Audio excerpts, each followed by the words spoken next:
Reaching your destination after a flight is a great feeling, unless you get off the plane and realise your bag hasn't made it out to the carousel. Is it in the airport?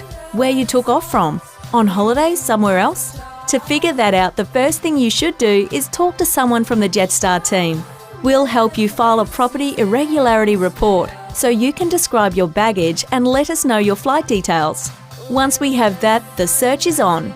We'll also make sure we have the best number or email to contact you on, so we can give you an update within 24 hours. If it's taking a little longer to track down, we'll give you daily updates. We know that you'll need to buy some essentials if you're away from home, and it's been more than 8 hours, like a toothbrush. So keep your receipts and get in touch with us so that we can give you a refund. The good news is most bags turn up pretty quickly, so once we've found yours, we'll give you a buzz to sort out the best way to get it back to you. If yours is a little harder to find, we'll keep looking for 7 days. And on the rare occasion where we can't find it at all, we'll help you make a claim for the things you've lost. So if your bag doesn't make the same trip as you, don't panic. We'll do everything we can to have you reunited.